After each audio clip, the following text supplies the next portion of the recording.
પંચમહાલ જિલ્લાના ગોધરામાં 78મા સ્વાતંત્ર્યતા દિવસની ઉજવણીના ભાગરૂપે જિલ્લા વહીવટીતંત્ર દ્વારા ભવ્ય તિરંગા યાત્રાનું આયોજન કરવામાં આવ્યું હતું।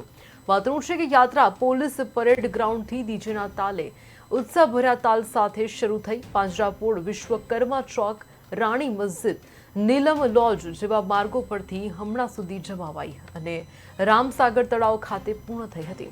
શાળાના બાળકો, યુવાનો, સામાન્ય નાગરિકો અને રાજકીય નેતાઓએ તિરંગાને લઈને યાત્રામાં ઉત્સાહપૂર્વક ભાગ લીધો હતો। યાત્રામાં રાજ્યસભા સાંસદ, ધારાસભ્યો, જિલ્લા કલેક્ટર અજય દહિયા અને પોલીસ મહાનિરીક્ષક આરવી અસારી સહિત અનેક મહાનુભાવો હાજર રહ્યા હતા। આ યાત્રાથી ગોધરા શહેર દેશભક્તિના રંગે રંગાઈ ગયું હતું।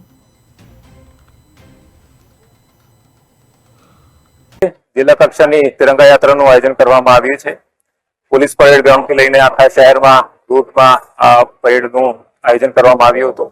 ખૂબ મોટી સંખ્યામાં લોકો પંચમહાલ જિલ્લાના ગોધરા શહેરના લોકો એમાં ભાગ લીધું છે।